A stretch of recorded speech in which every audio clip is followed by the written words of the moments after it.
Hey, welcome back to Silent Hill 2. We're going to start our exploration of the Woodside Apartments. And the Blue Creek Apartments as well. Of course, the big change being that the coin puzzle is the central element of the area. The way they've redesigned the areas is that each area has a centralized puzzle that you collect pieces for around the building, bring it all back here to unlock the next part. They've basically copied the way Resident Evil works, but I'm okay with that. If you're gonna copy a game, the Resident Evil ones are a good one to do.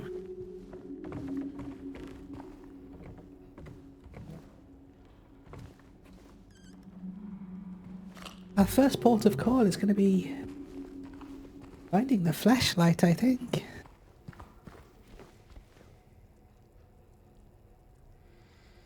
Why has 201 not been rented out for so long? It's been so many years since anyone lived there.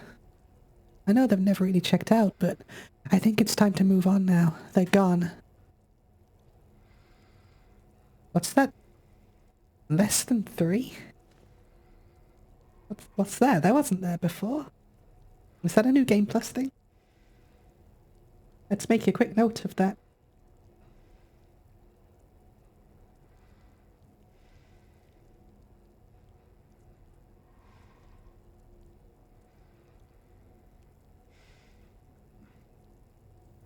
Yeah, that wasn't there before. That's interesting. They've added a bunch of stuff.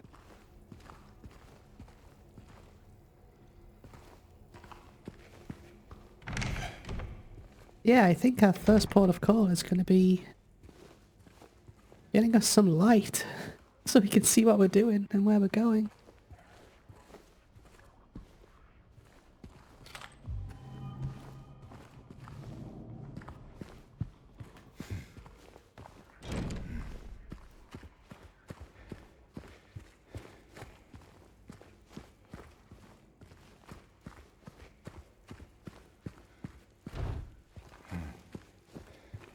Just trying the doors, update the map. I think I remember roughly where we need to go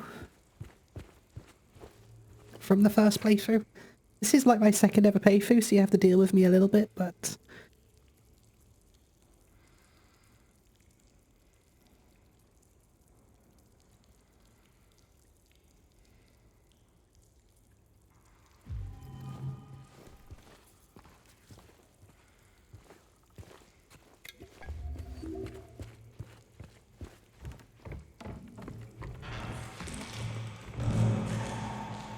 Hello?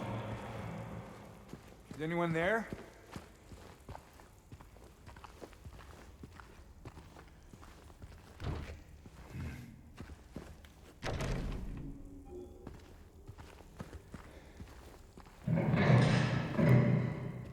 it's really interesting how quaint this game begins compared to how absolutely insane it gets later on.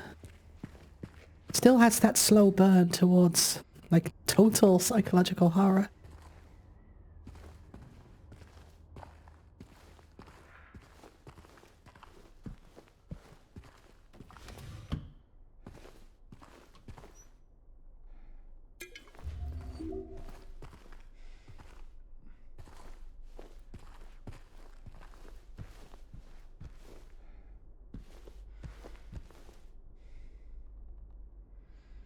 And of course, that's Mary's dress on the dresser's doll.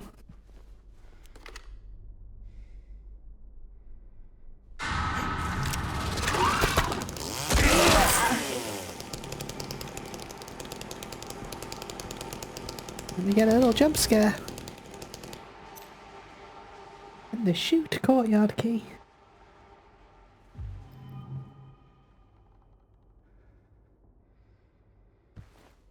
So we got a first leggy girl right here. These clothes. And Mary's clothes. A lot of the monsters are sexualized in this game, but we'll talk about that a little later when it becomes a little more relevant.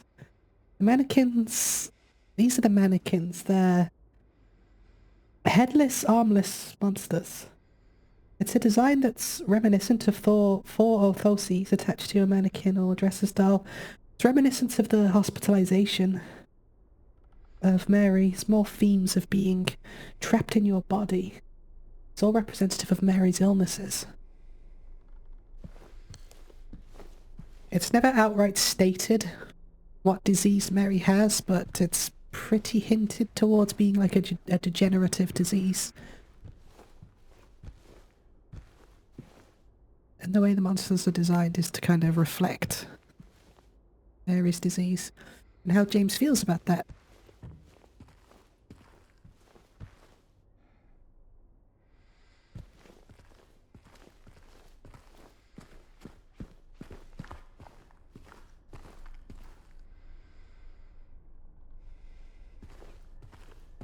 And of course there's mannequins all over the room.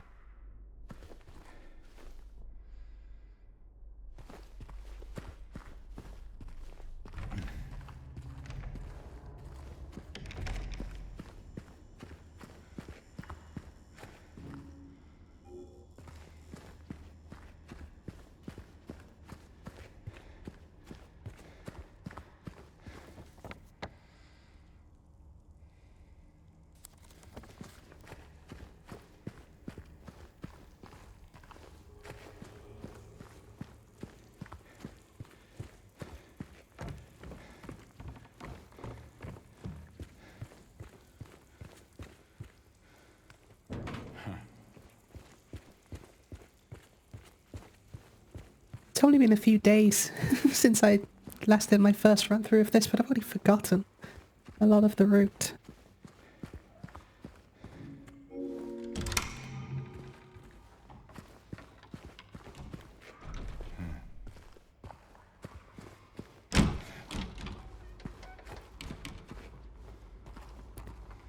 It's still such a good looking game though. It's still very visually arresting to me. Just look at how cool that looks.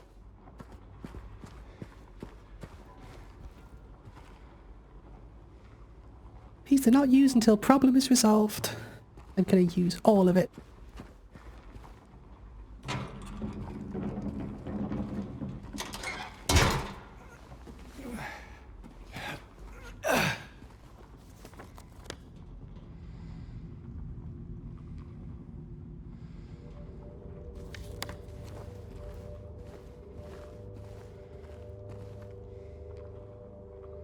Walter Sullivan from Silent Hill 4, the culprit in a recent homicide case, was found dead, having taken his own life in the morning of the 22nd in his jail cell. According to the police statement, Sullivan's death was caused by blood loss resulting from severing his carotid artery with a soup spoon buried 2 inches in his neck. Sullivan was apprehended on the 18th of this month on account of brutally murdering Billy and Miriam Locane.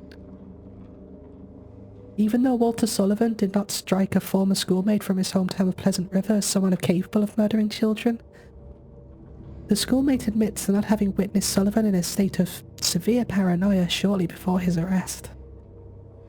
He was blurting out all sorts of strange stuff like, "He's trying to kill me, he's trying to punish me, the monster, the Red Devil. Forgive me, I did it, but it wasn't me," he recounts. I guess now that I think of it, he was kind of crazy, the schoolmate concludes.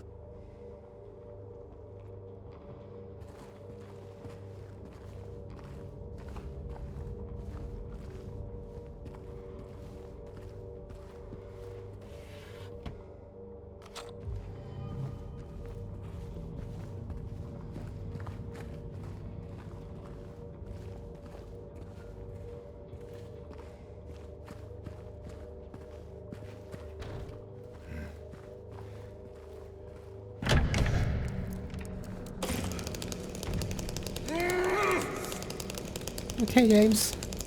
You don't have to you don't have to do that all the time.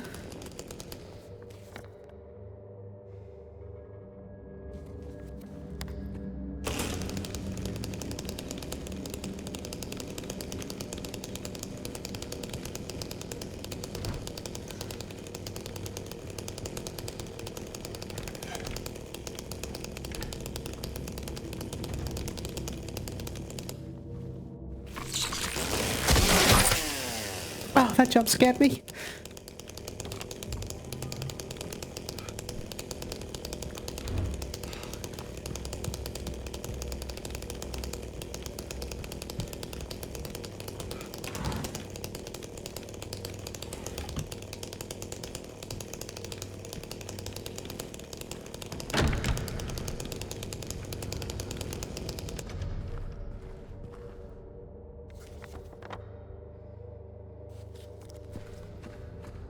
It's definitely very different with the radio turned off. It's a lot more quiet. A lot more tense.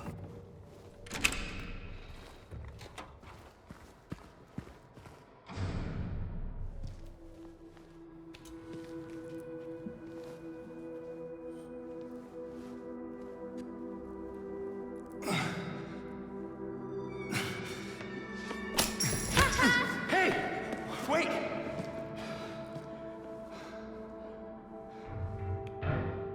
Damn it.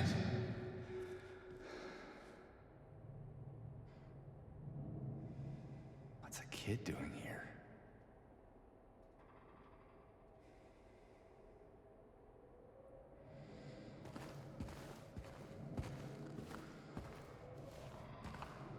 And unfortunately, she's kicked the key far enough away that the wooden plank won't reach it, unlike on the original.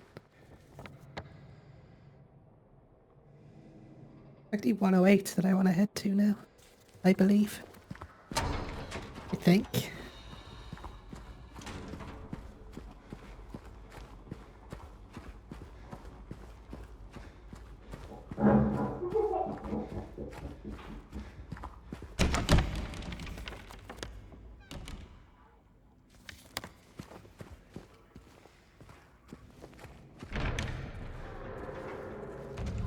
Fortunately, Laura left the door open for us.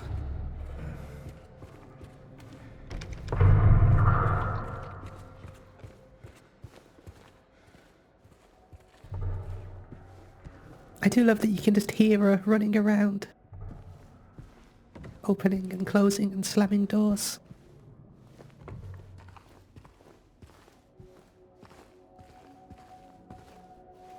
There's an attention to detail in this one, in this remake, that I really appreciate.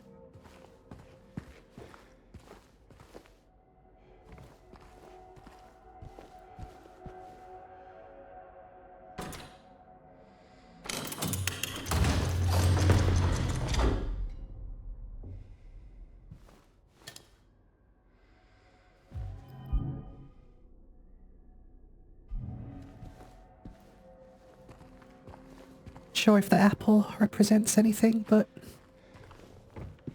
I don't think it does.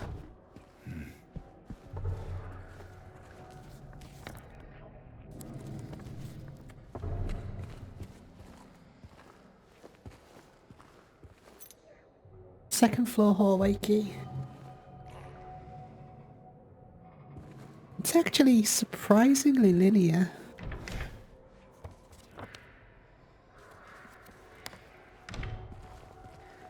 In terms of like the sequence.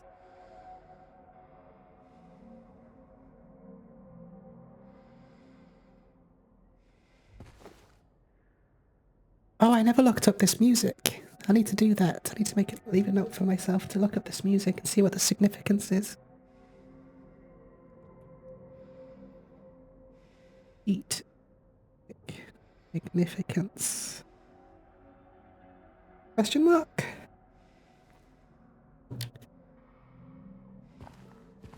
It appears again a few times in the game.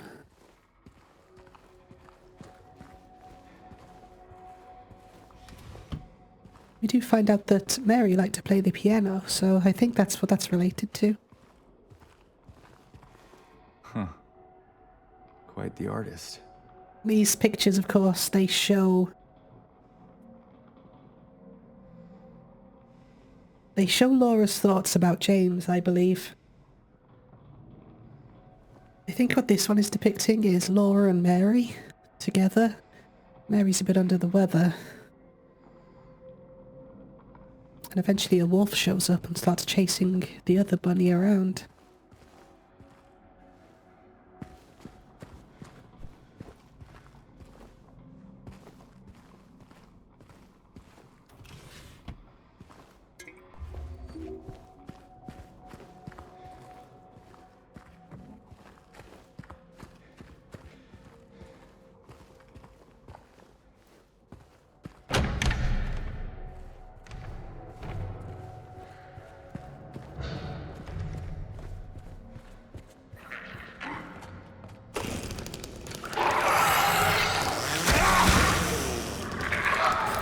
this chainsaw's making it a bit too easy, but like I said, this is an exploratory playthrough. At some point I'll probably do a hard mode playthrough, just to see what it's like.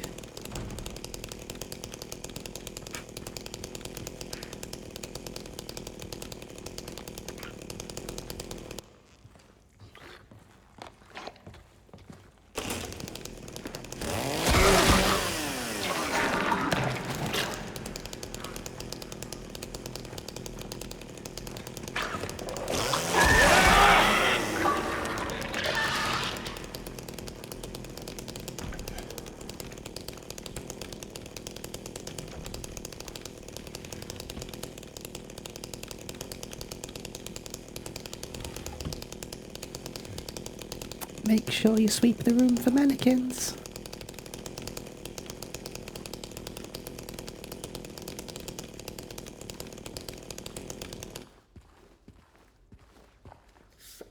Valentine's Day. 4.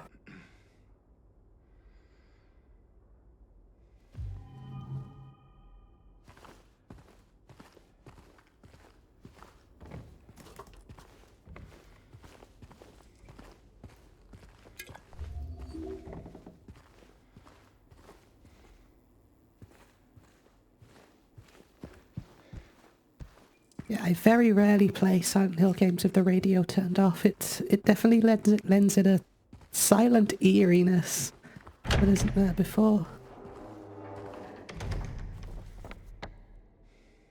Very different experience.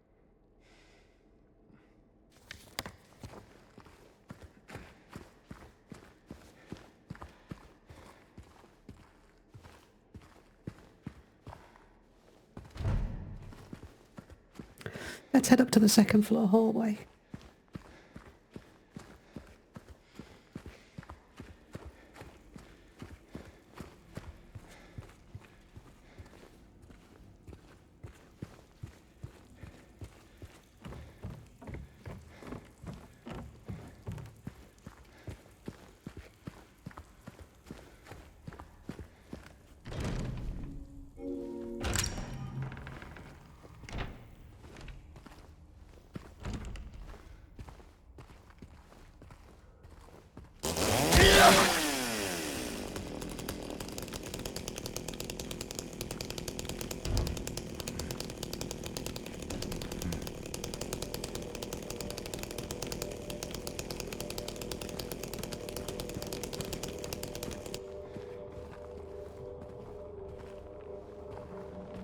This was where I first noticed the excellent, sound design of the game.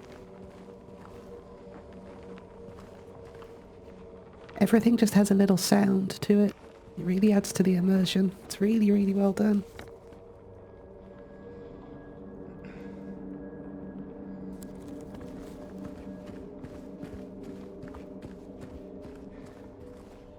Oh, that actually scared me, caught me off guard without the radio.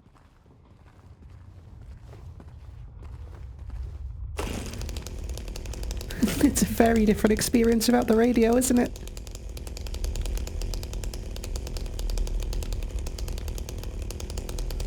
A lot more eerie in the quiet.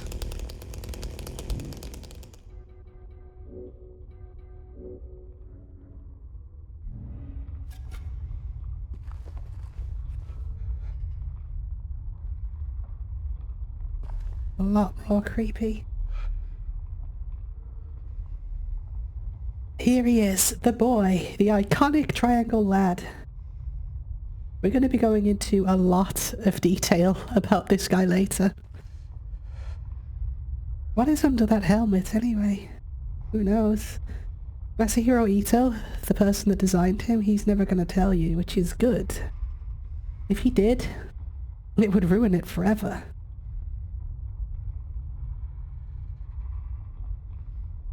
He has confirmed that there is something under that helmet, though. We'll just never find out what it is.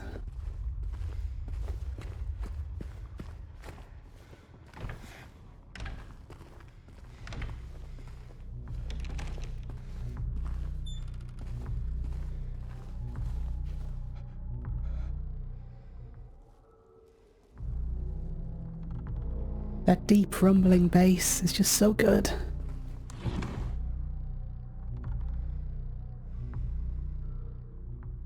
I don't know if the sounds in this game, like the ambient sounds, are diegetic or not.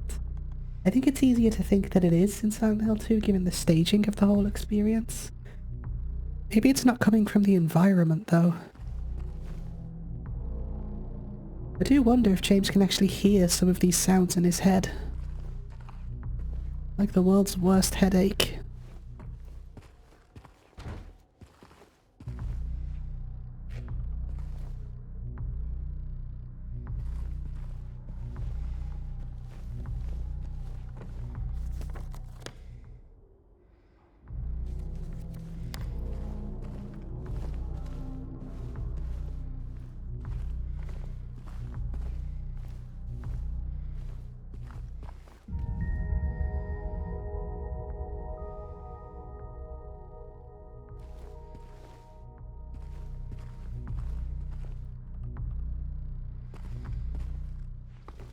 In the original, there's a clock there.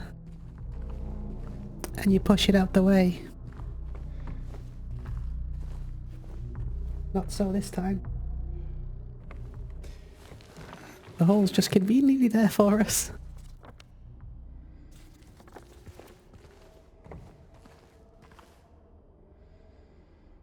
Keep out of the third floor of the building. Being renovated. I hate to break it to you guys, but I feel that this whole building needs a bit of renovation.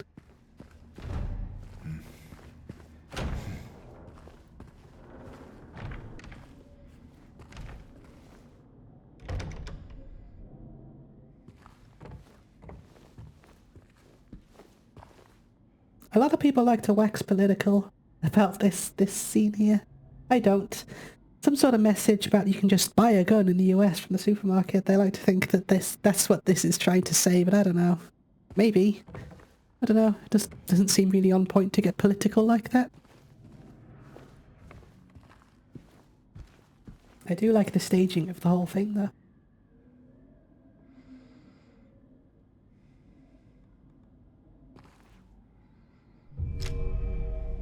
We'll never be using that because we're doing a melee playthrough, but...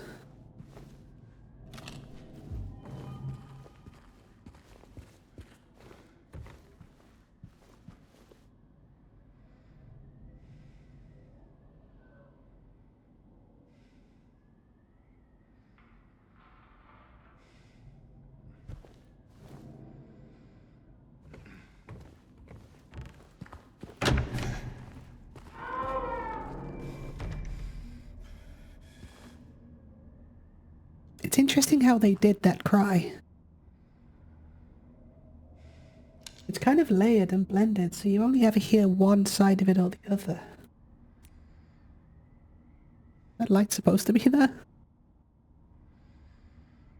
Different people tend to hear, like, different things from that cry. I'm not entirely sure how they did it, but it's very effective. It's like a man's scream overlaid for baby's cry.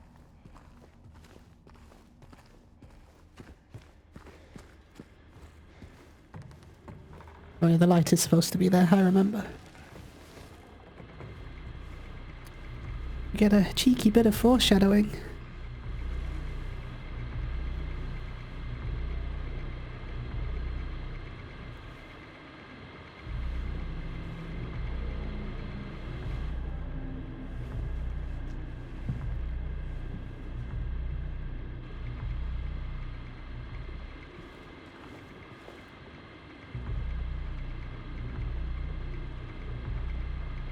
Creepy.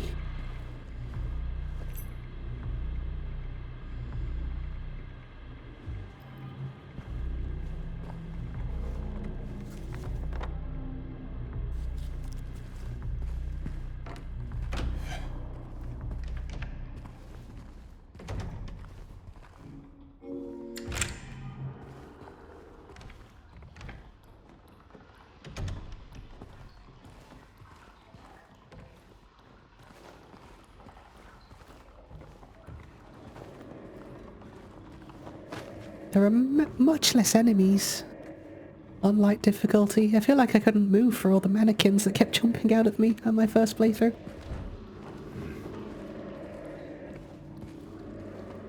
There are much fewer enemies. I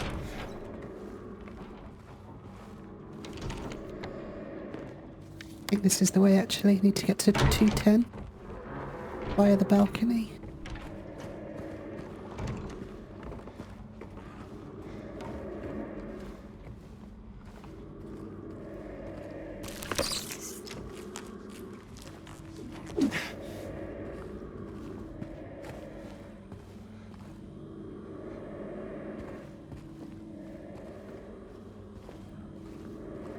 Before I get attacked, can I unequip the handgun?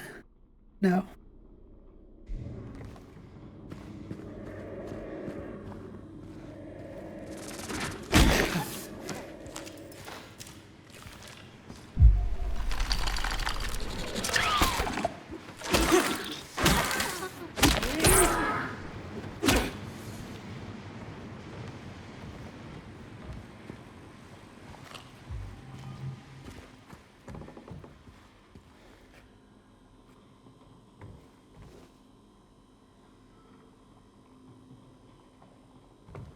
Let's make sure I've got everything.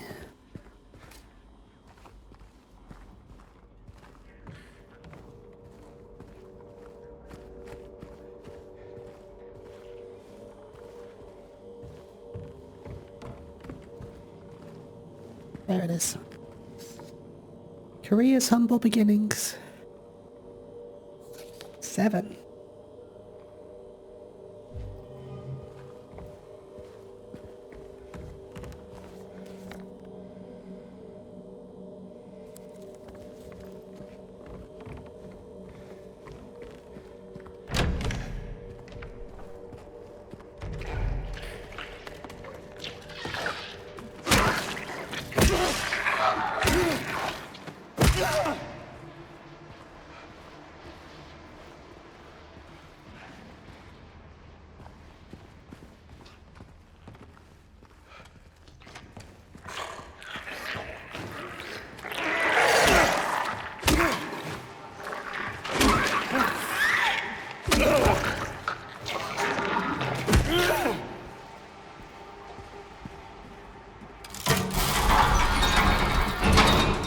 That will let us get back down quickly.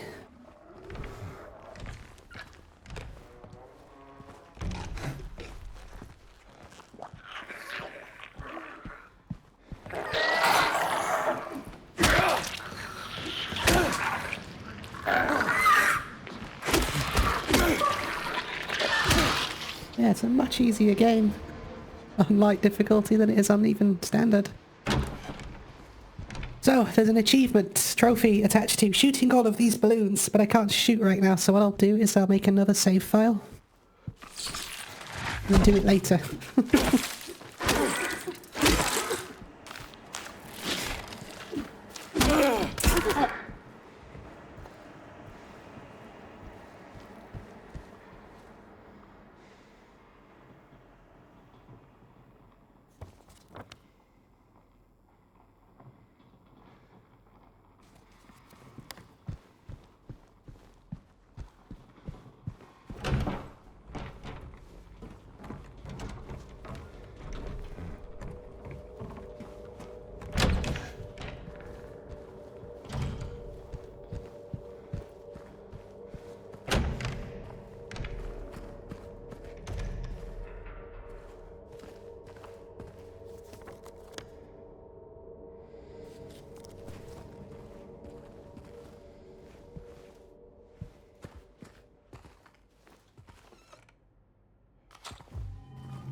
You must think I'm cruel. But it's prisoners of your own making. The choice was yours. I watched you make it over and over and over again. This time's not going to be any different, and I'll be here, watching.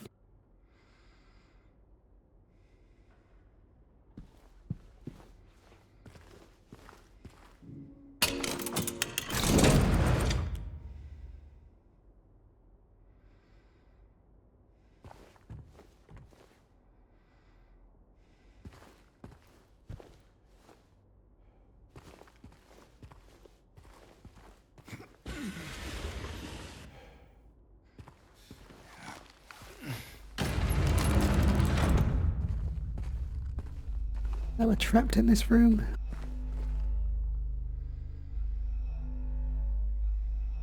The river flowed right, serene and so clean. The viper zigzagged left, so cruel and mean.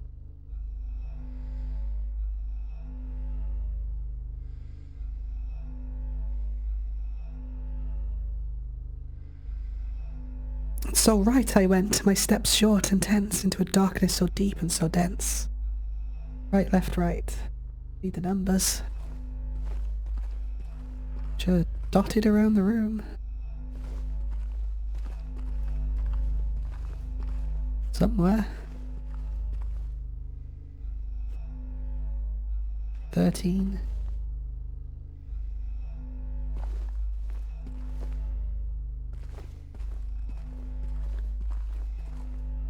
11.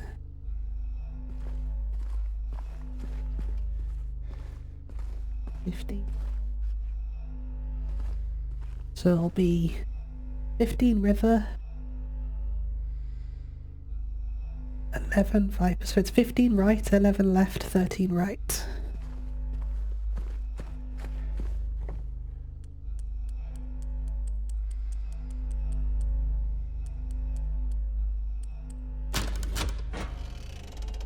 Simple enough. Gives us the old man coin.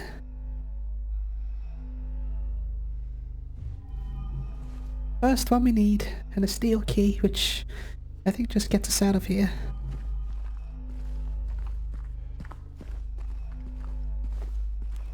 This here, it's very reminiscent of the save point at the end. I've got a theory about what that means now. On my original playthrough of the original game, the big long one, when I got to the save point at the end, I said I wasn't sure what it represents, but I've got a theory about it now.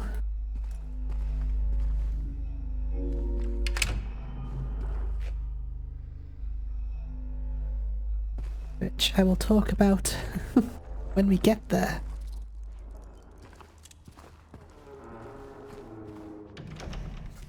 Okay, where we're headed.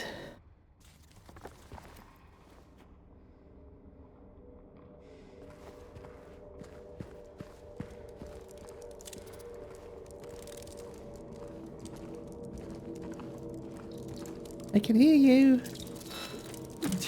All of you. Was there another one? Don't think so.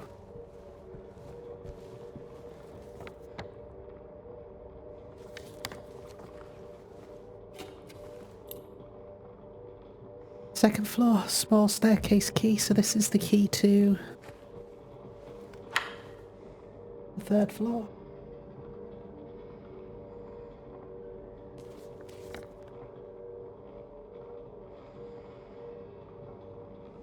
So we need to head back to 213.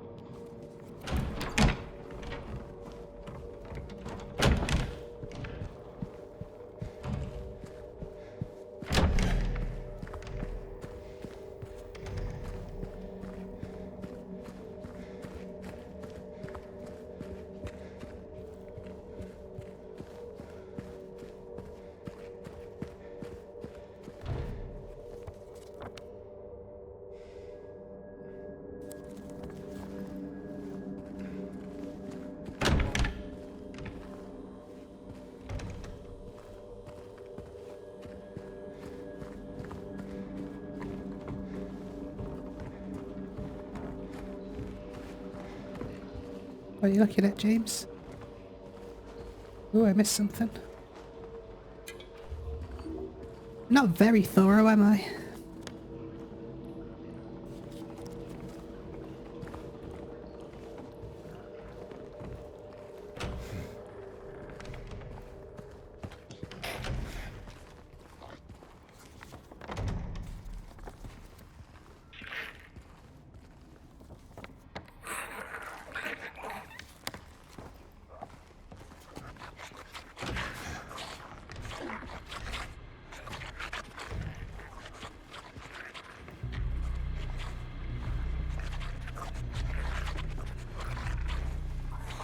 It is so much worse with the radio off, I think.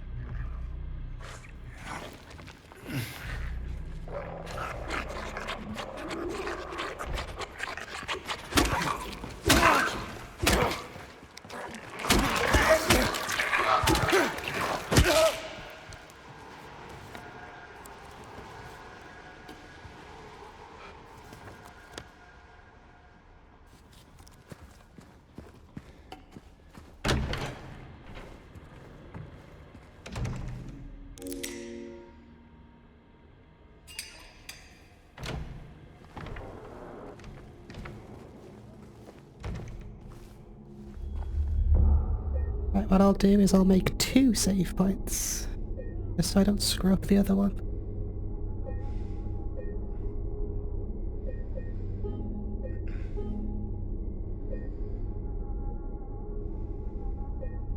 So then I can come back and shoot all those things, and not mess up the save file.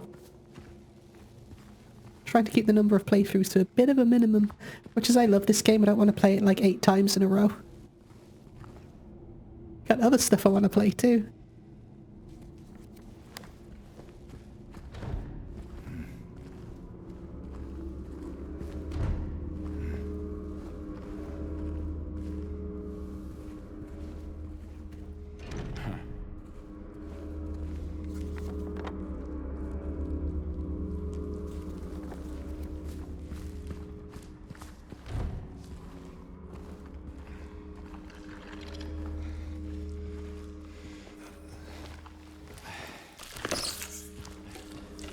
Two of them.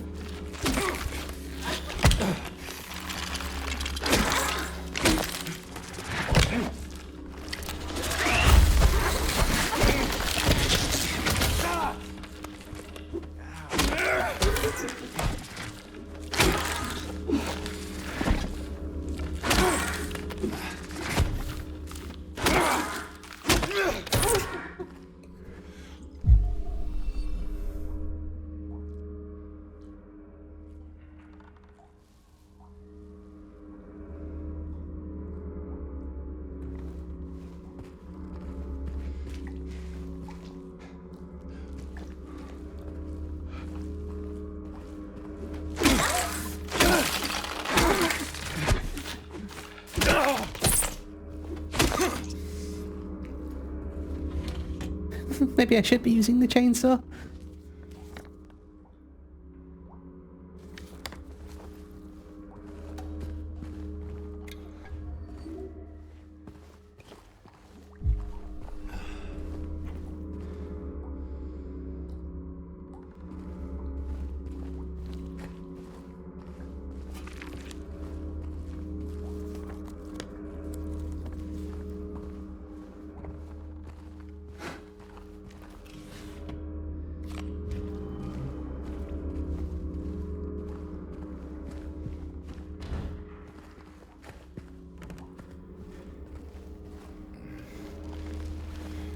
Room is this? 310.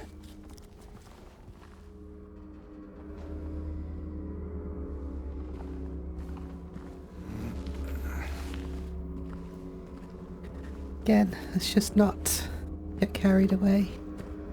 Make sure I'm not missing anything at all.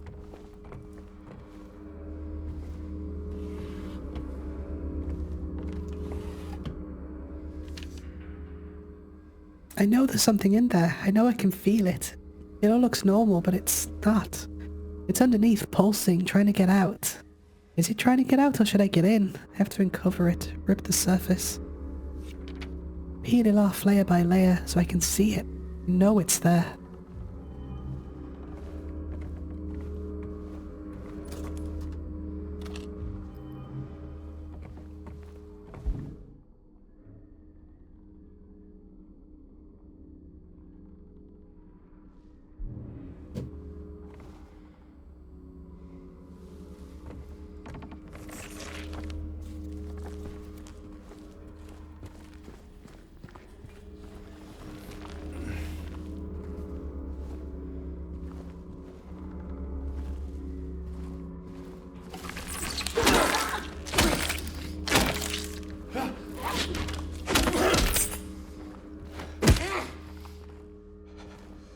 I hate how quiet those can be sometimes.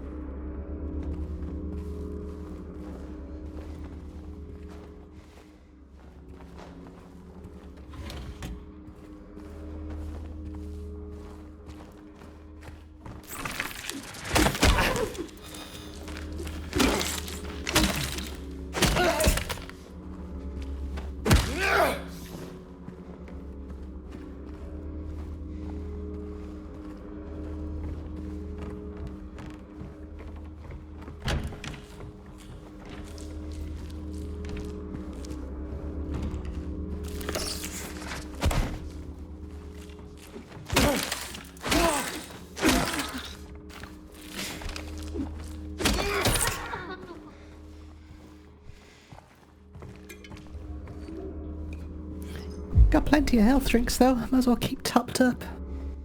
Don't want to accidentally get the in-water ending. I was wrong. No, I wasn't, but I wasn't entirely right. I need to peel off more. Something more blood close. I was looking outside, but it was in me.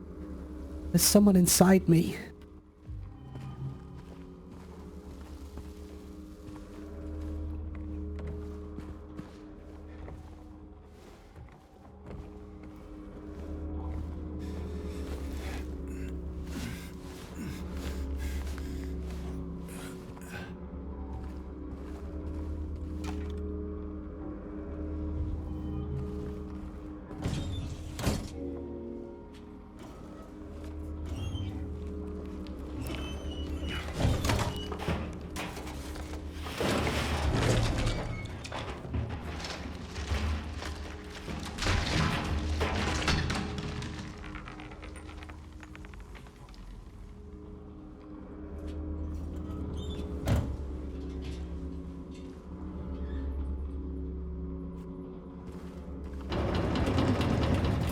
Got me last time too.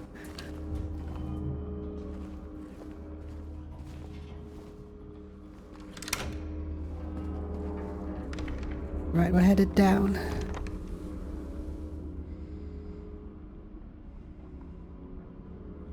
What's the quickest way back? This way.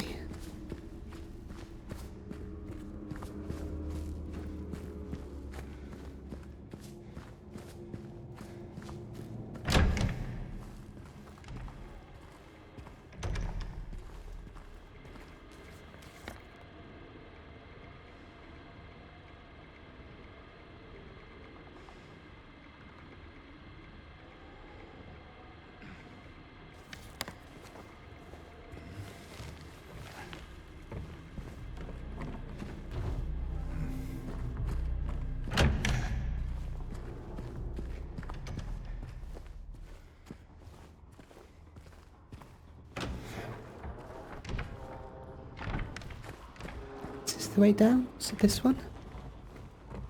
No, I don't remember. Let's just get back down there somehow.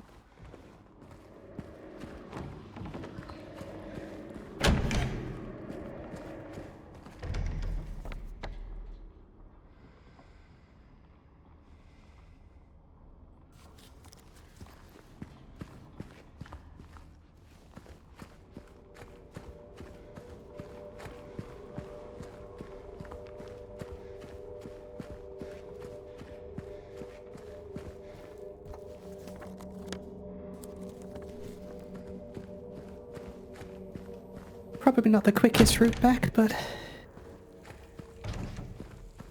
Well, I know it's not. There's a much faster way down, but...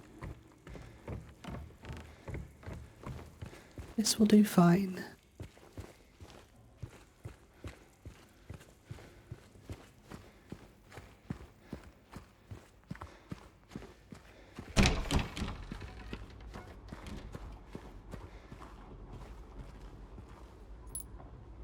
Get the coin, woman.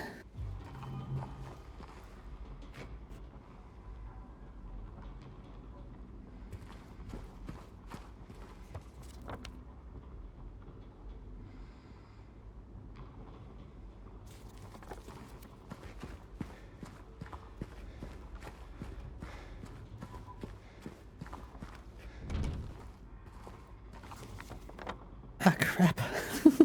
I did this out of order.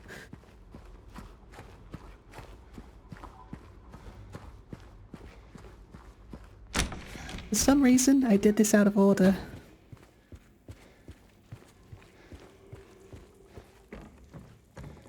Oh wait, what am I doing? No, the flow of my playthrough. It's been ruined. Ruined forever. We can get it this way.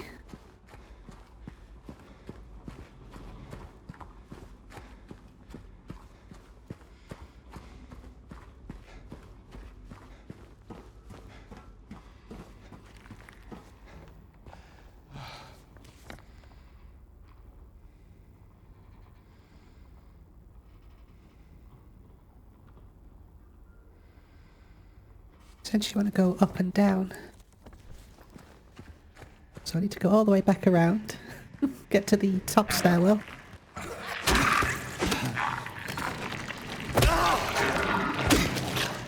Get to the top stairwell, then head down. That's what I needed to do first, but for some reason my brain just stopped completely.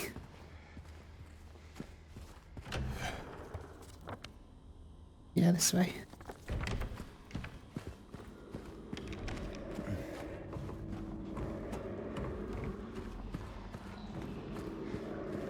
I'm just learning the layout, right? That's my excuse. Learning the layout so I can be a speedrunner.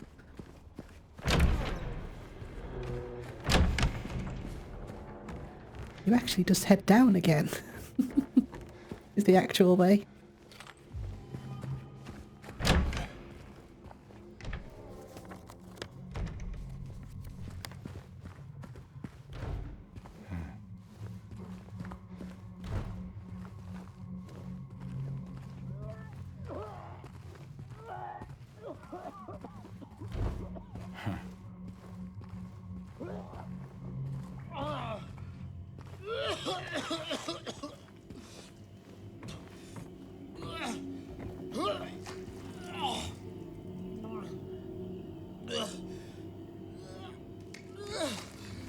Eddie really messed that guy up.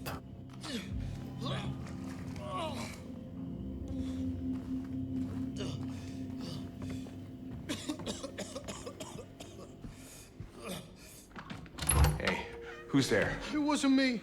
I didn't do it. I didn't do it, I swear. Hey, are you okay? I didn't do anything. He was like that when I got here. He... Oh, you mean the man back there? In the kitchen? I didn't do it. I swear I didn't kill him. Yeah, it's all right. I'm not saying that you did. Look, my name is James. James Sunderland. Eddie. Eddie, okay. So, do you live here, Eddie? No. I'm not even from this town. It's just... Something brought you here. Yeah. Yeah, you could say that. Well, they came at me. I didn't know what to do, so I ran. I came here. Figured it might be safe, but then I found the guy in the fridge. Easy, deep breaths. Look, this place, it's not safe. These things, this whole town, there's something wrong with it.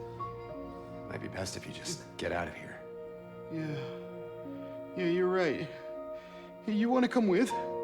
Maybe together we can find a way out of this town. Oh, sorry, but I can't leave. Not yet. I need to find someone. Oh.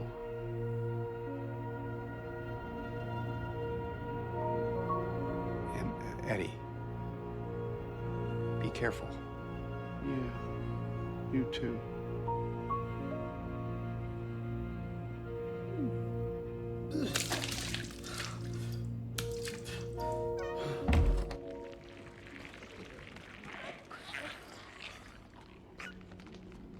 I mean, aside for the fact that Eddie definitely did that, definitely did this, I can't help but wonder if Eddie's story would have turned out differently if James just grouped up and went with him.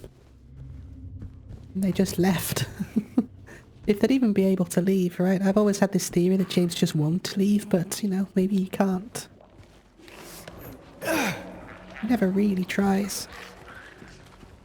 Right, this is going to be...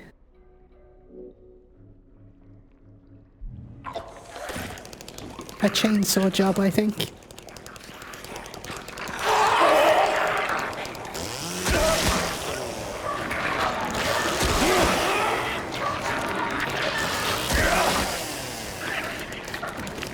This gets us the snake coin.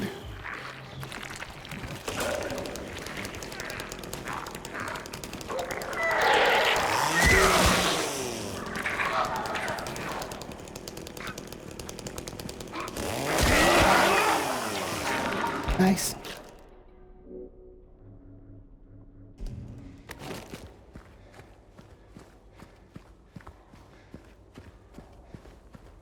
Get everything out here.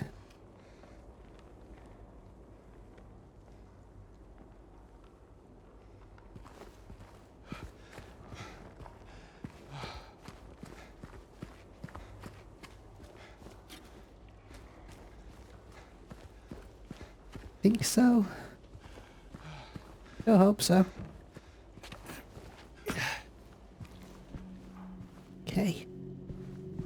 That's all the coins we need anyway, so now we just need to get back to reception and solve the puzzle.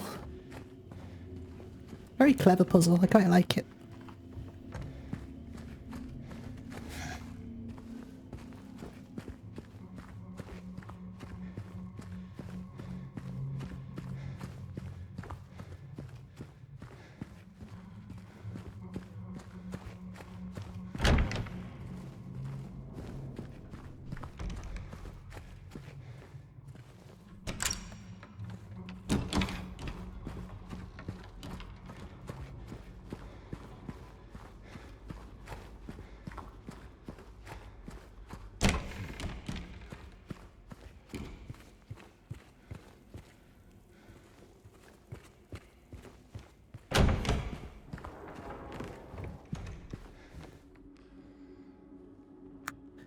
Three bright coins, three actors in the play, and under the tree, the maiden dead lay. And behind the maiden, where she would not know, with no one nearby, a flower would grow.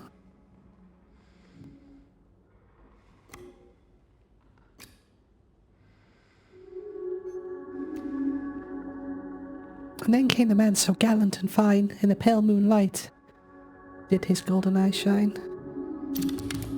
The man drew his blade and she froze in fear, but she did not know that the serpent drew near.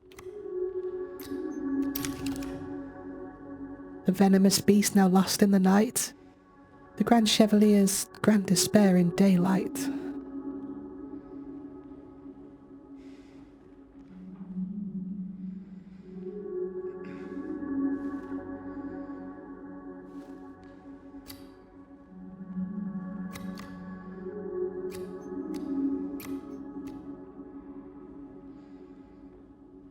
And under the tree where the maiden dead lay, her memory now lies confined to a grave.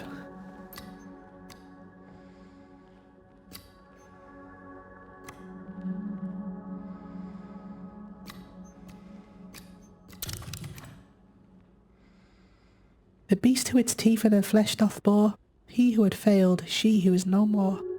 Now you pass judgment of figures of play, which here is the sinner which carries the blame.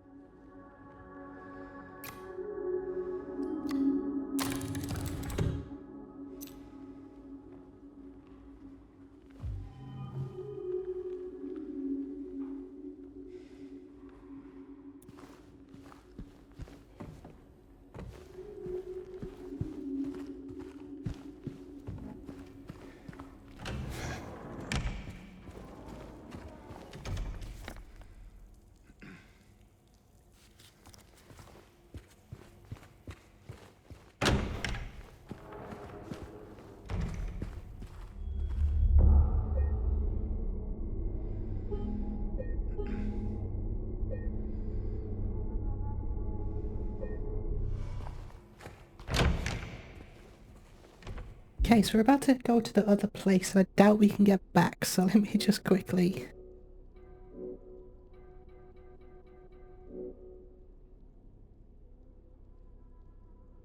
you know what? I trust myself. I trust myself. I've got a list of the things. I don't know where they are, but I've got a list of all the items per area. And I've been kind of checking it off as I go. But I'm not physically checking it off as I go. I'm just gonna have to trust myself, I think. Which, yeah, that's asking a lot. I'm not gonna like delay the whole playthrough for trophies. If it doesn't work, it doesn't work. I'll just have to do it again, won't I?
So it's our first direct run-in with Pyramid Head. I'm not sure if it's a direct reference to Blue Velvet or not, but in that film, there's a scene in that film that's eerily similar, where Jeffrey's inside of a closet like that, watching some pretty disturbing things happening between Dorothy and Frank.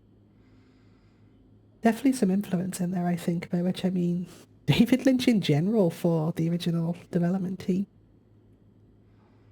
Out of all the influences that the original team had, I think David Lynch was one of the most prevalent ones. Take the siren, for example, you know, the iconic siren that signifies the other world taking over reality.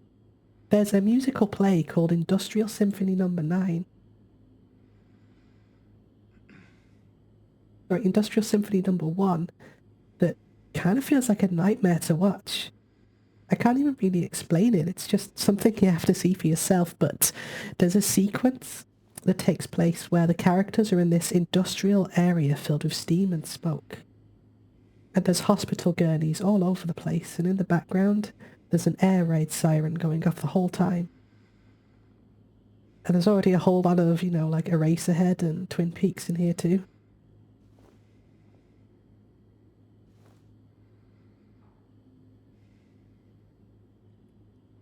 So I don't think it would be ridiculous to say that the scene we just saw was in some way influenced by Blue Velvet. Also, is it a huge coincidence that Lynch is also a huge proponent of exploring the unconscious mind through transcendental meditation, and that his work is generally about extreme opposites and exposing the darkness within and duality that can be confronted and understood? Like, I'm not going to go into massive detail because we're talking about Silent Hill and not Blue Velvet, but you can, and I do read Blue Velvet to be about the same kind of themes as Silent Hill. It's like David Lynch's version of The Wizard of Oz, and if you've played the first Silent Hill game, you'll know that The Wizard of Oz comes up in there quite a bit too. So we've seen our triangle friend over there doing a harass on the mannequin monsters. A lot of people say that he's raping them. But the longest time it was unanimously decided that that's what he's doing, but the devs on the original, they went on record to say that that's not what's happening, and frankly, in neither the remake or the original does it actually look like that's what he's doing. I think the whole scene is framed in a way where you witness the situation and only have a brief period of time to really reconcile what's even going on. With the design of the creatures being so feminine, and the way that Pyramid Head looks and acts, I think it's easy to look at that at a glance and assume the worst. It's kind of like a creepy Rorschach test. Don't get me wrong, the implication is definitely there, especially considering what Pyramid Head represents. It's just interesting to me that the original developers seem to be quite adamant that that's not what's going on. Personally, I think it's aiming for more of a Freudian psychoanalytical idea that the monsters were born out of James's inner sexuality, so what Pyramid Head is doing is designed to appear erotic, even though nothing like that is really taking place. So James has witnessed all of this, and Pyramid Head comes over, starts having a look at him, and James opens fire, obviously out of fear and self-preservation, but also because while James doesn't realise this yet, Pyramid Head is a mirror of James. He represents his desire for punishment. Punishment for what he's done, among other things. Right now, James is still protecting himself from the darkest parts of his personality. His shadow self. His conscious mind is still protecting the ego and isn't willing to hear the unconscious out just yet. Specifically, the ego is blocking out the id. The id being the Freudian concept referring to the aspect of the self that dwells deep within the unconscious. It's responsible for all of our base desires. That's a whole other thing we need to get into, but we'll get into that later. For now, let's just continue playing the video game.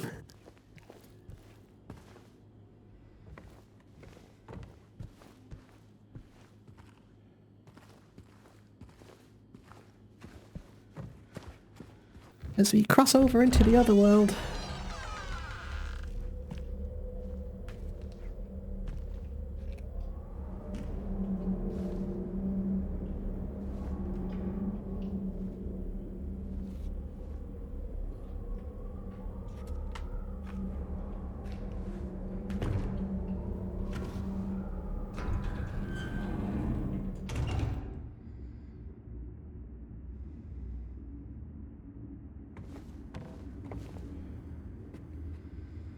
So I have thoughts about the other world appearing this early, but we'll save that for a bit.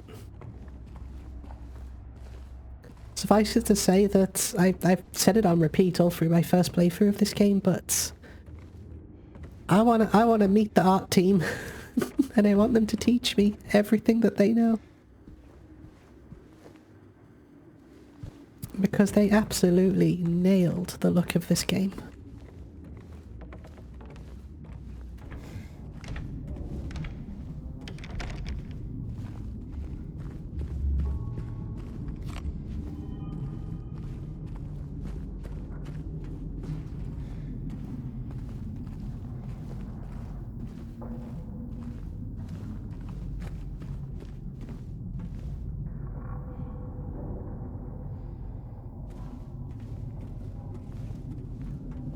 The art team and the sound team, they both just absolutely nailed it. It's just perfect.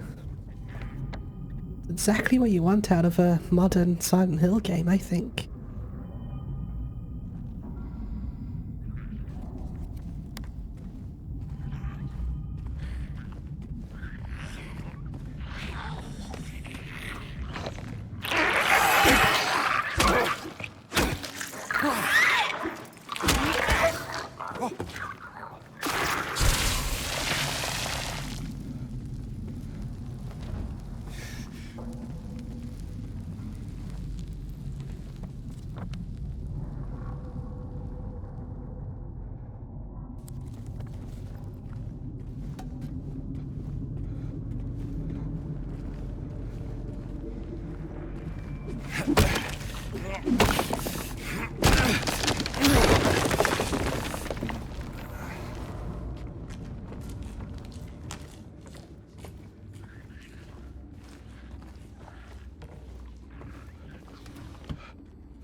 Where's the mannequin gone?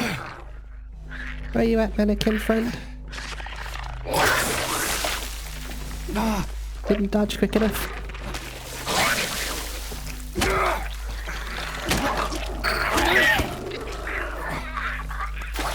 There you are.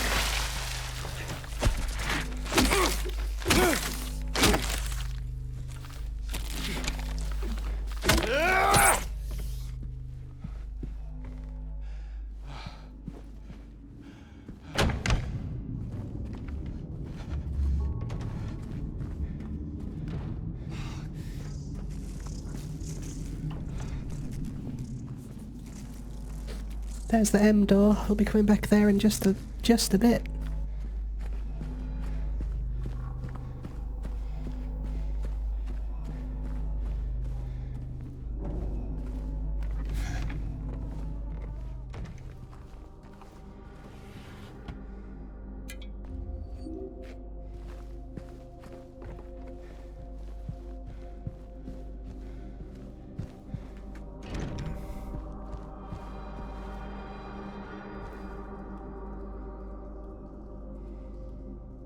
Henry takes one step steady in his pace. Mildred hurries past, sleek and full of grace. Then here comes Scott, bound to win the race.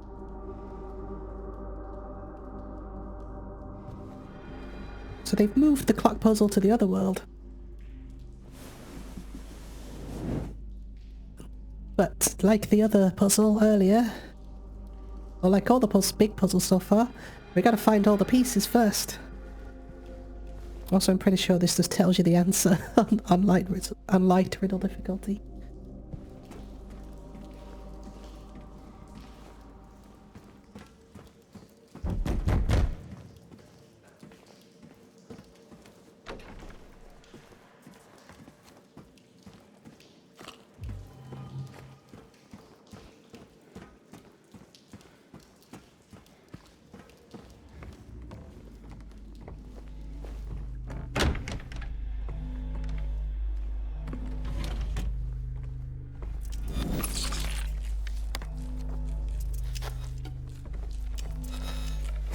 Sorry, I ruined your jump scare.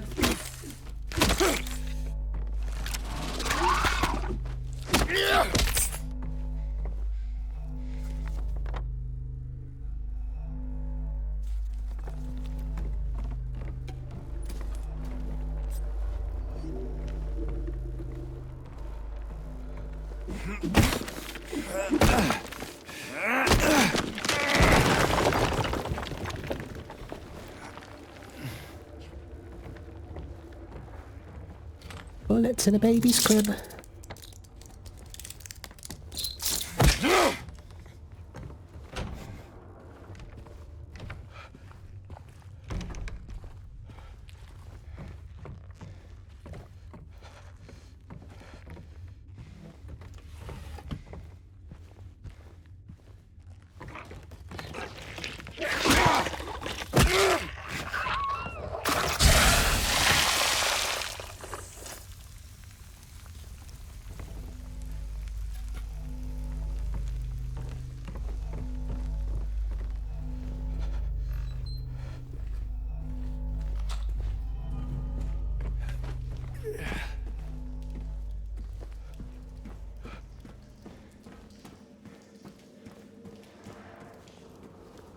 Just look at how awesome it looks, though.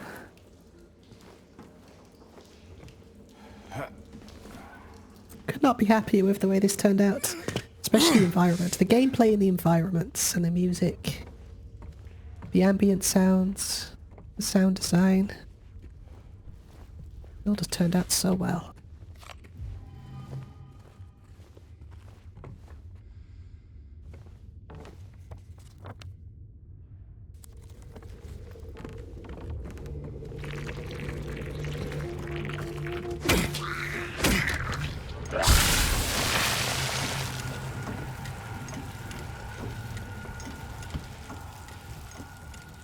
If I remember correctly, this is mostly linear. At least for the beginning section.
Gotta drop this radio down. Got some valves that we need to release to drop the radio down to get the hand. Because that looks like a clock hand to me.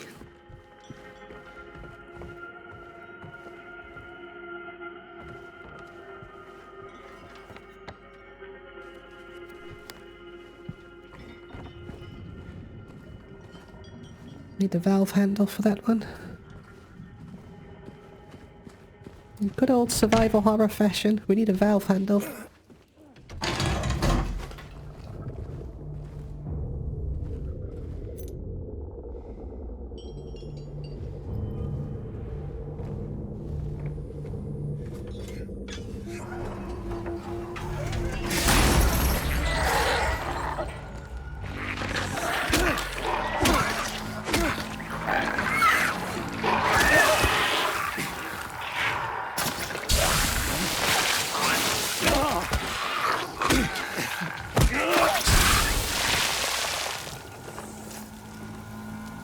Let's just wait for all the goop to go away.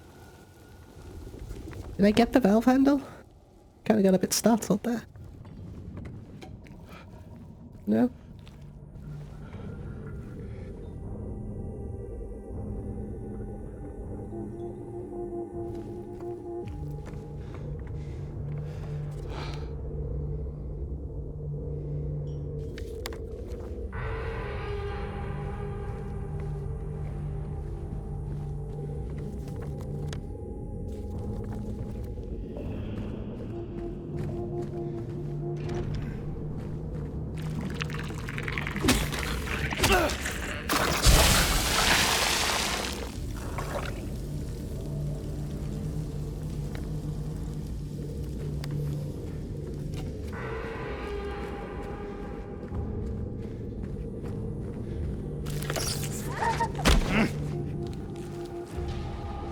Oh, hello.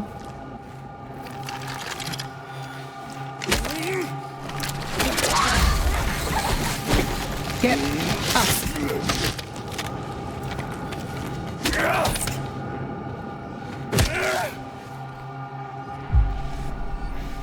Right, 306.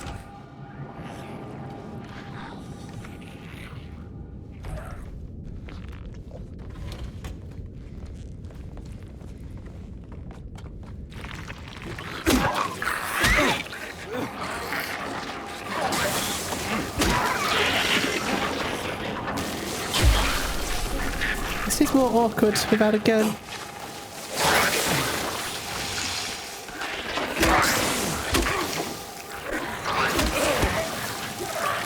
Maybe the chainsaw is warranted.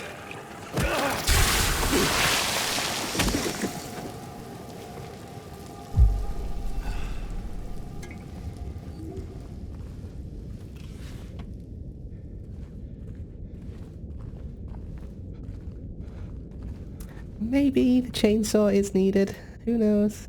I was going to turn it down just a bit. I'm worried that my voice has been drowned out this entire time. If so, sorry. I'm not going back and doing it all again, so... Darkness.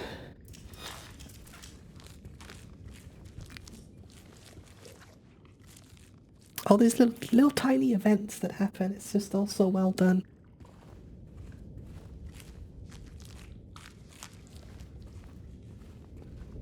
These little tiny scripted sequences that just happen all the time in this game, they all just add up over time. That's why I was so on edge the first playthrough. I had absolutely no idea what was going to happen.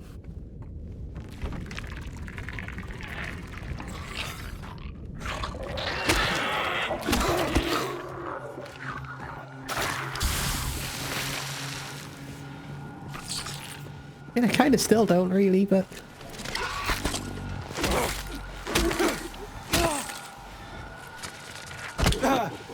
Gotta reach on you, haven't you?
So many of them.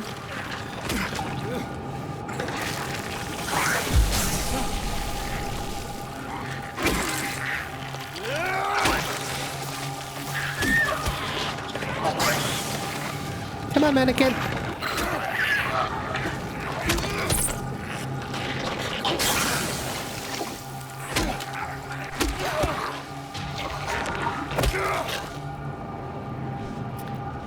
Anyone else? No? Good.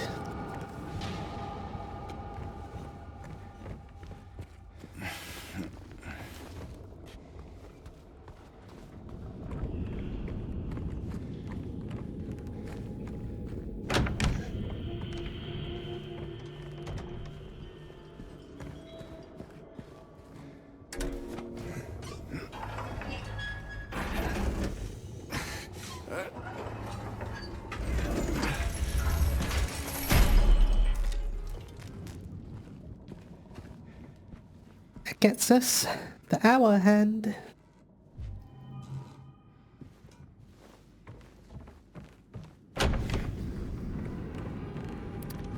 So now we just gotta head back.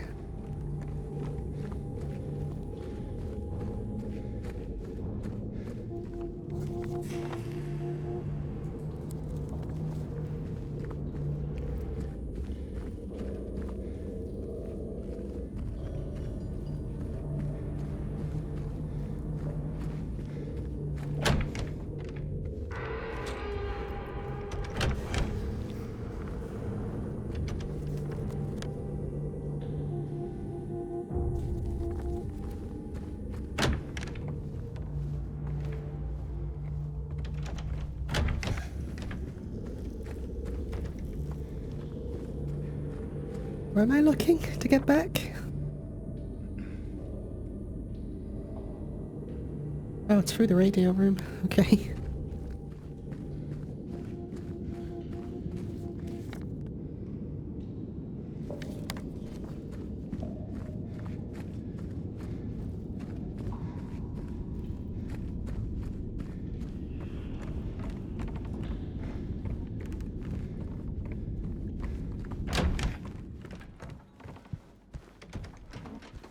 This way.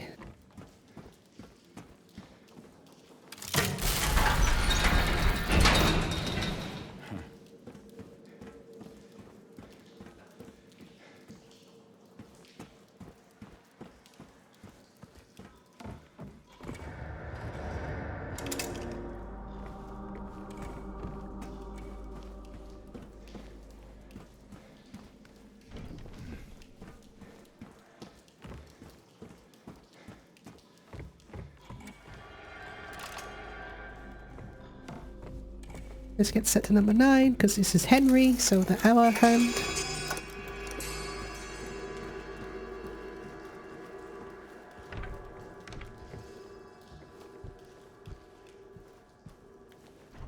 Oh, I remember this bit. This bit's pretty cool, actually. I noticed, look, it's not all otherworldly in here. I was thinking the same on my first run through. Like, oh, this place is... this place is all normal.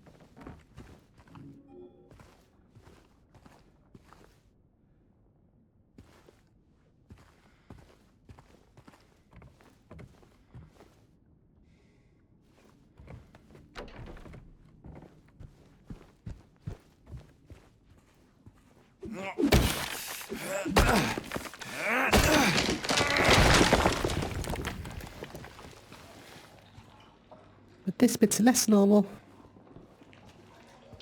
And I gotta put my hand down the filthy toilet. Because James has absolutely zero qualms with doing stuff like this, apparently.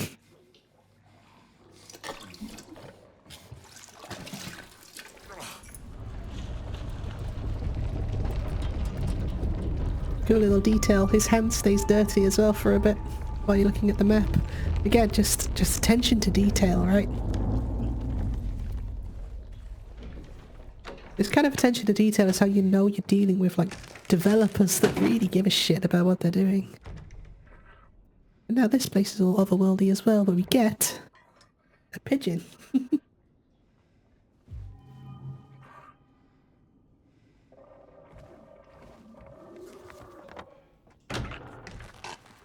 Hello.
We got the hang of the combat system now, though. Only took 1 and a bit playthroughs to do.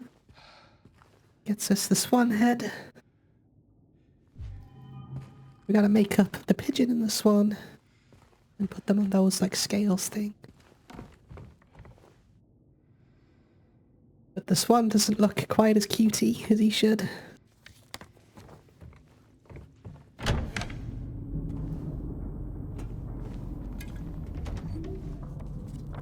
Where are we headed? 209? I guess. I think that's the only place we can go, so...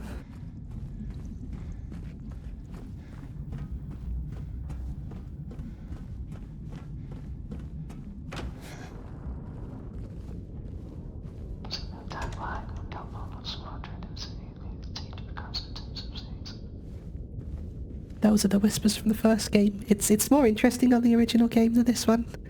Because on the original game, it only happens every so often. It doesn't happen on every single playthrough. It was actually a really long time before it happened for me the first time.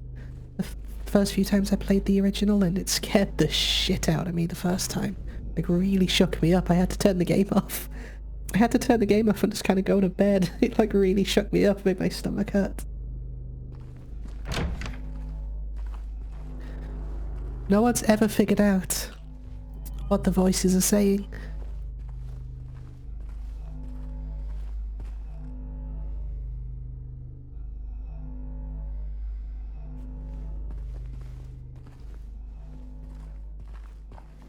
The first sentence, people kind of agree that it's "see my dead wife," which, you know, makes sense thematically for obvious reasons. But no one knows what the rest of it is.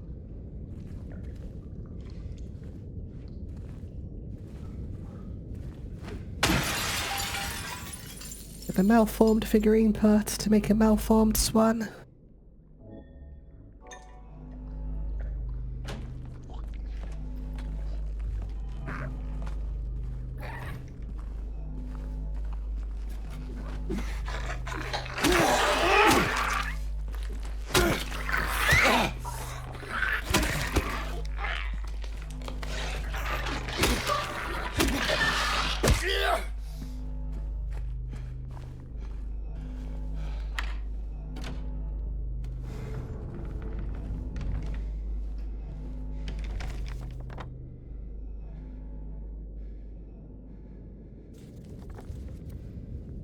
Let's go put them on the seesaw.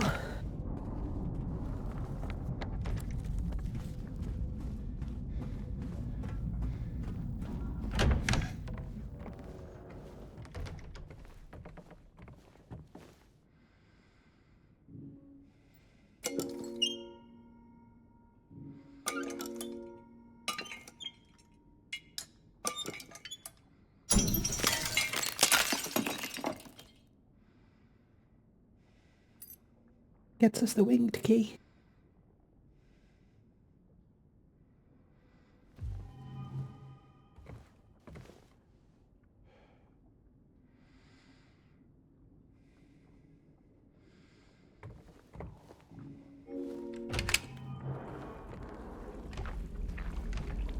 Oh, I remember this lovely hole.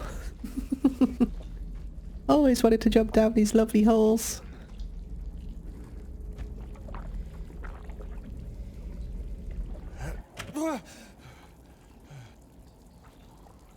Just gets grim, doesn't it?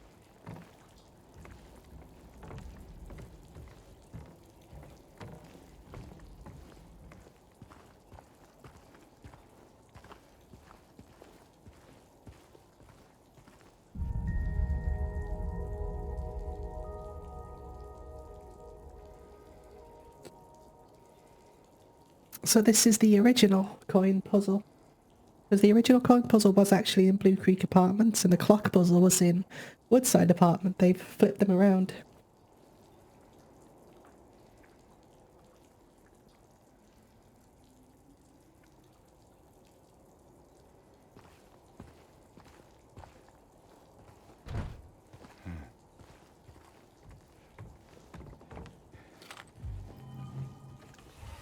Like a magpie. I don't even need this ammo, but I still keep grabbing it anyway. Just run towards it and grab it.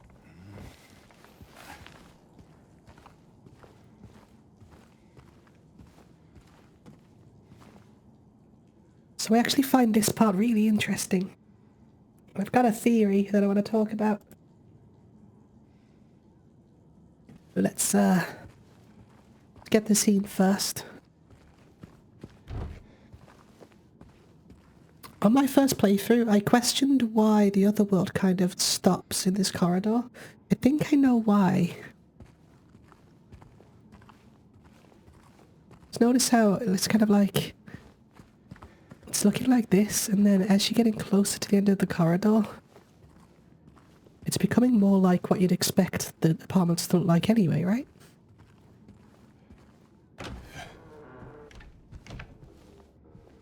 Then you come in here and it looks completely different.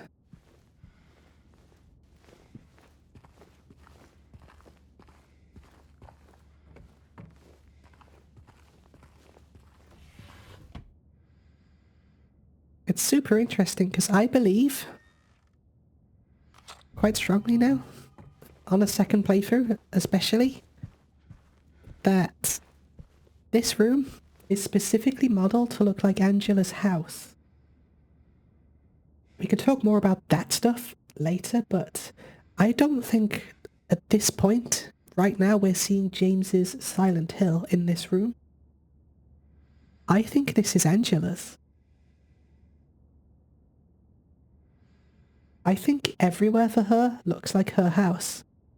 Or maybe her other world. Her alternate areas look like her house. Where her trauma started. And because we are close by to her, she's actually in that room. And because we're close by to her, James is seeing it bleed into his reality. I didn't mention it with Eddie because it doesn't become as prominent there until much later on, but the same thing is happening when we get close to him too. But it's never as pronounced. It's all reinforcing another theme that Silent Hill 2 keeps running in the background, the theme of perception. That two people can be looking at the same thing at the same time and have vastly different thoughts and feelings about it, all based on their own personal preference and their own personal preferences, their own personal experiences. Everything they've experienced in the past can kind of alter your thoughts and feelings about your perspective on reality. Like, to a human, there's no such thing as objective reality. Our minds just don't work that way. Every single thing you have ever experienced or are ever going to experience, it's all through the lens of your own subjective, local reality. A lot of the horror of this, I think, comes from the thought that your own mind can betray you. This happens to a lot of people. It happens a lot more commonly than you probably want to think. And it has the potential to ruin your life. It has the potential to drive you mad, cause you to do harm to others, and there's nothing really that you can do about it. It's quite an existential kind of horror. And if you really want to get existential, look up a thought experiment called Wigner's Friend. Then look up the actual real study that was performed to prove it, in which scientists found that they could not agree on any objective reality of their study, which has raised many questions from physicists about the nature of our reality. And that's real. All that is to say is that there is Angela's teddy bear, that there is the bad door, and this here is the door we're going in right now. That will all make sense later on.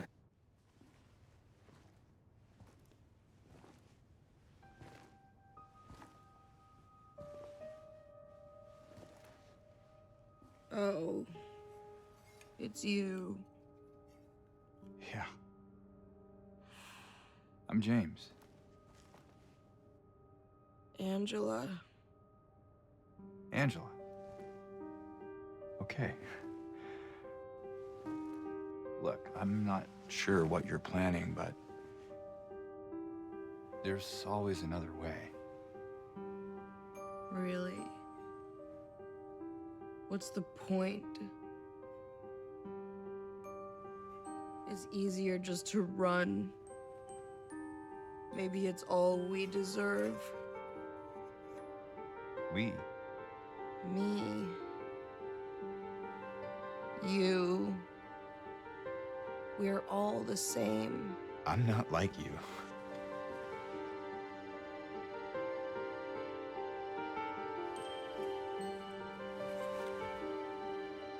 Are you afraid? Sorry. It's okay. Did you find your mother? No. Not yet. Did she live here? In this building? I don't know. So all you know is that she lived in this town? What did you say? How did you know that? Well, I just figured because this is where you're looking for her. How else would I know? Yeah.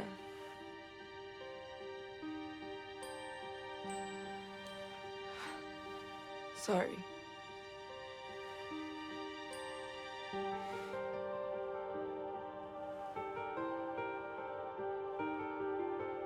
Did you find the person that you were looking for? Not yet.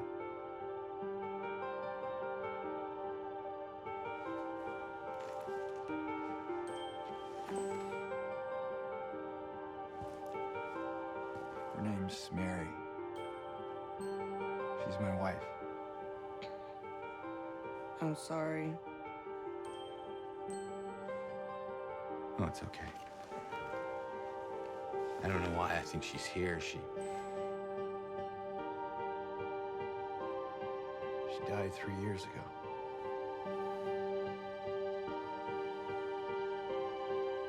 She's dead? Oh, don't worry, I'm not crazy. At least I don't think so. We have to find my mama. Should I go with you? This town really is dangerous. Now I know what you meant back there in the cemetery. No, it's okay. Besides, I'd just slow you down. What about that?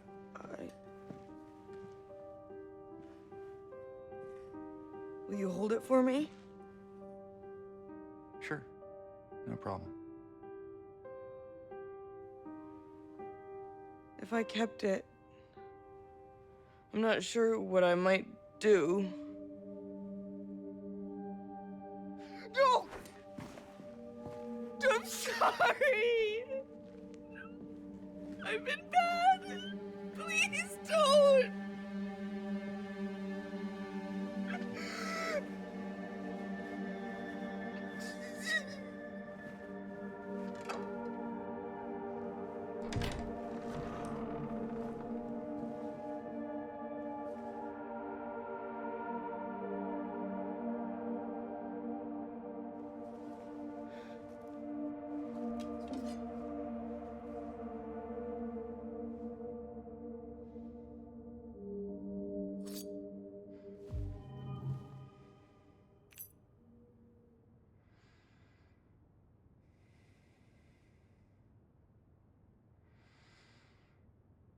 the key of resilience, because Angela is a lot more resilient than you might think.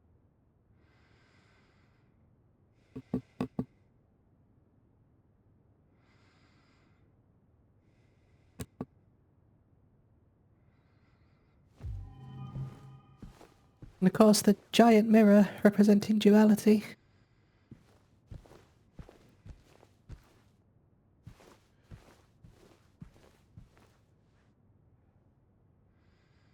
Should you kill yourself or not?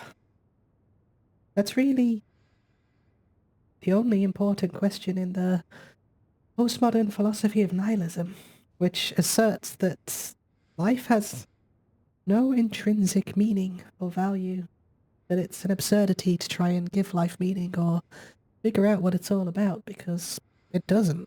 It all amounts to nothing. When you embrace nihilism, which way do you think that you'd go? You accept that life has this inherent absurdity to it, that it's meaningless, that nothing matters, that everything you do will all add up to nothing in the end? Just accept it and be free to live your life however you please? Or do you go the other way and give in to the despair that comes from the belief that life has no value and is ultimately pointless?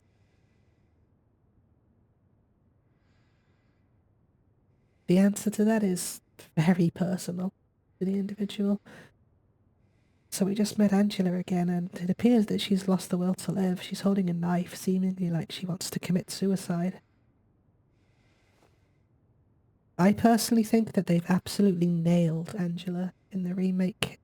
I much prefer her portrayal in the remake than I do in the original, that's for sure. It's actually a more subtle performance than you'd think as well. Like, I've spoken to people professionally who are this far down their journey of ideation. They do talk like her. They apologize a lot for everything. And they talk with like a detached tone because nothing really matters to them anymore. She tells James that they're the same. Of course, James rejects this. He's forgotten what he came to Silent Hill to do. He came here to kill himself. So she taunts him because, after all, he is here to be forced to accept what he's done. And then James takes the knife. He's starting to scrutinize aspects of himself that he'd previously rejected. He's also starting to point out the absurdity of his mission in Silent Hill, looking for his dead wife, so he doesn't think that he's crazy, but you can see that his resolve has started to weaken just a little bit.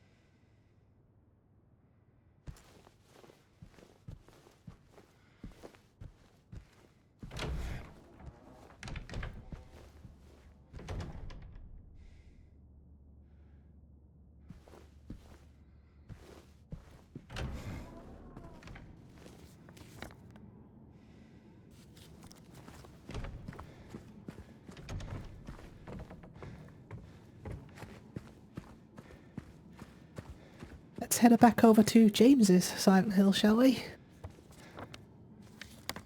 I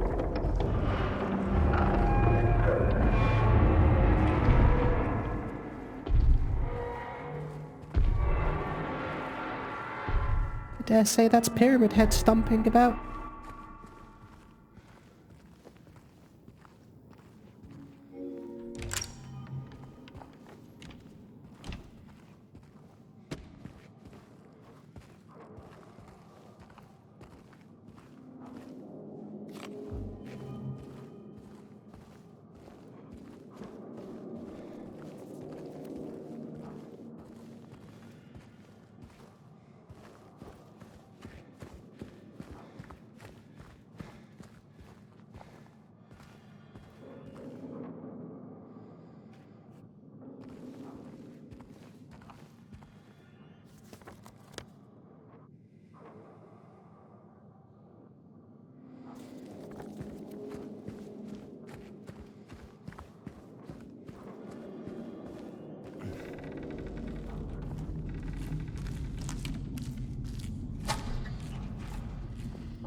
I know you're in here somewhere.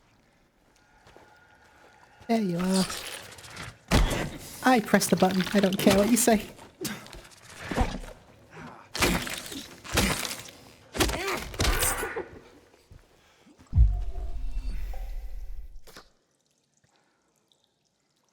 Forever together. In room 208, number 16.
The moth room, where I got stumped the first time.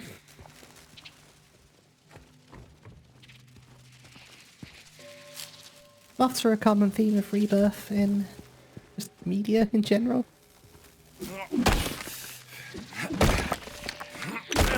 Is it any small wonder that we're seeing moths, and also that Maria has a tattoo of a moth on... It's on her tummy in the original. I believe on here it's on her shoulder on the remake.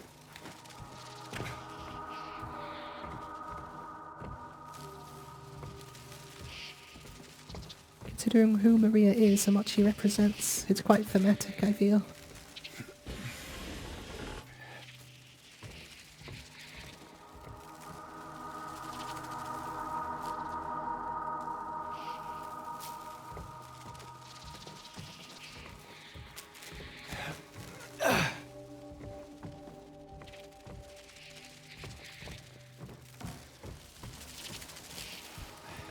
Right, what are we working with? No maths. So it's how many spots, how many moons, and how many skulls. How many spots are we working with? 1, 2, 3, 4. 4 moons. 5, 6, 7. 1,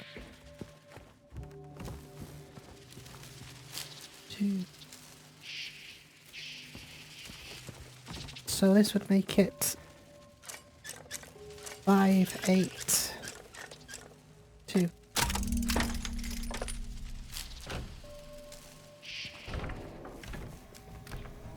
I was quite disappointed that they cut the guttural banking noise out of this room from the original. I always hated it. It was terrifying to me. Quite sad that it's not in the room anymore. In fact, that sound effect isn't in the game at all, from what I could hear.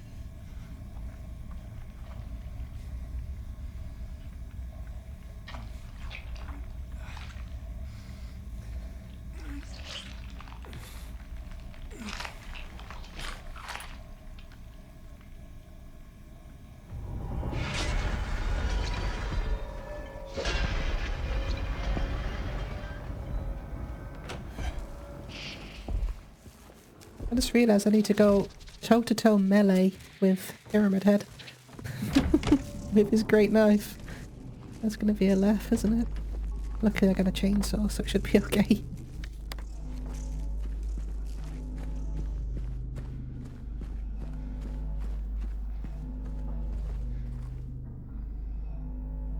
I love the ambience and atmosphere of this game. I didn't spot those the first time. That's creepy as shit.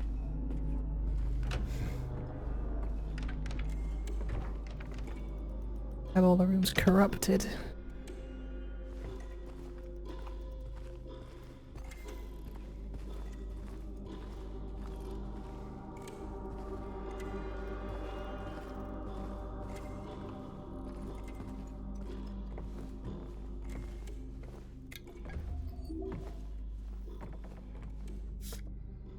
How the time flies. Sure does. That's number 11.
Okay, let's actually make a save point here, because you never know.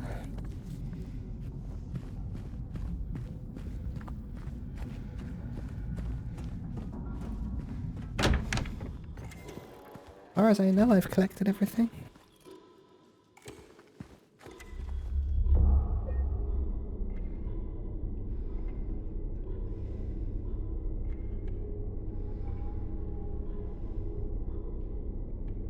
Which one? Which one's safe? Guess we'll go with this one.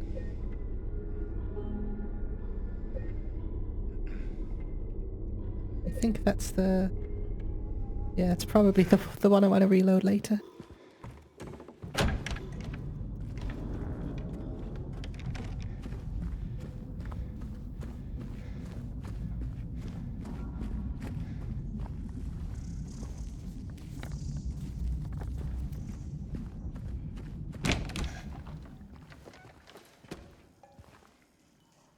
If you remember the scene from the original, it's what Pyramid Head is doing to this poor lying figure is kind of horrific. Like, from that scene, if it wasn't overt before about the sexual assault angle, it sure as hell makes it it sure as hell makes it overt there. And then this is actually where you fight him in the original, in a room like the room exactly like this. Well, fight's a strong word. You survive him in a room like this, and then you follow him down a spiral into the unknown, which I always liked.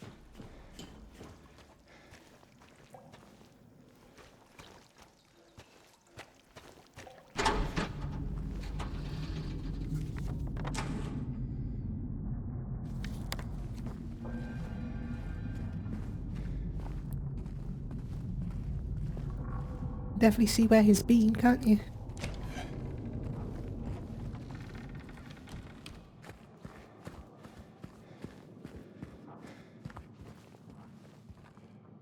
Let's chainsaw him. Let's have some fun.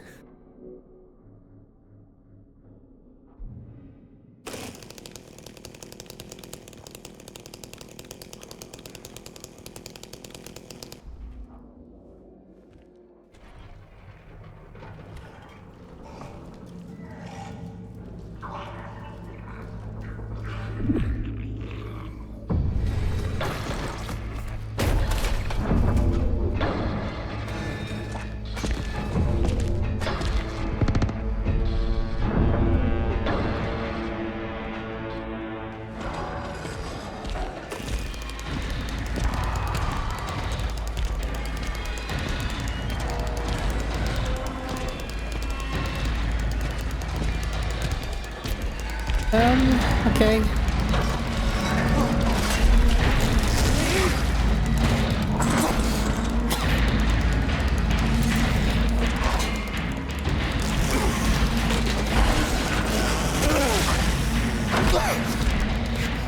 This is not elegant.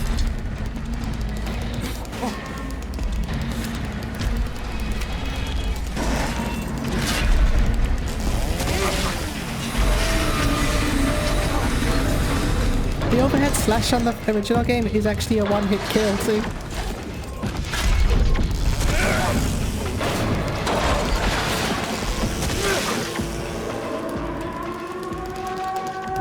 Okay, that was easy enough with the chainsaw at least.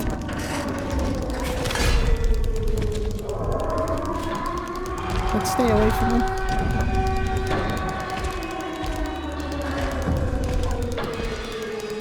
I love the sparks, they're great. I love his design.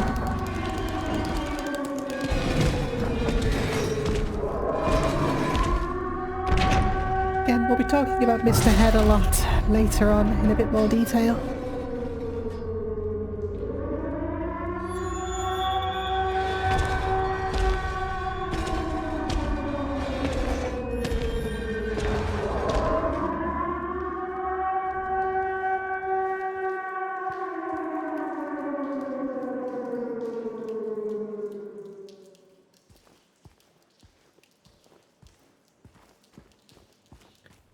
The siren, signifying the exit to the other world. I love this. Kind of in here. Darkness, darkness, darkness.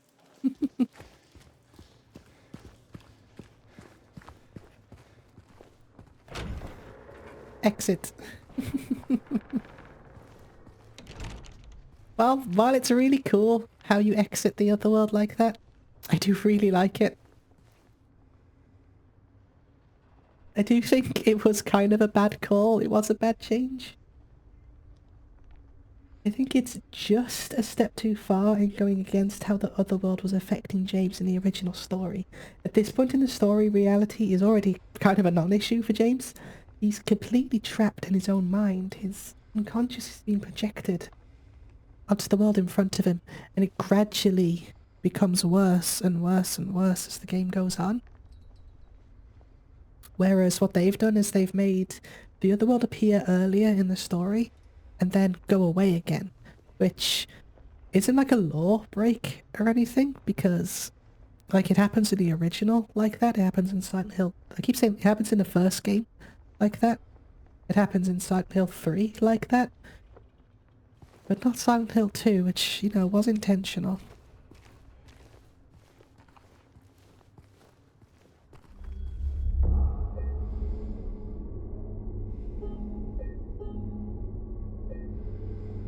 Cool, we're making better time, aren't we? Still don't think I'm going for that sub... that sub 10-hour playthrough, but... we're definitely making better time. That's where we'll leave it for this episode.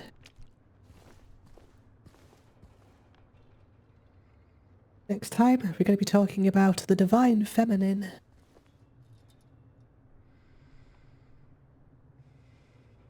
Maybe even doing an excursion into the hospital. Time allowing, we'll see.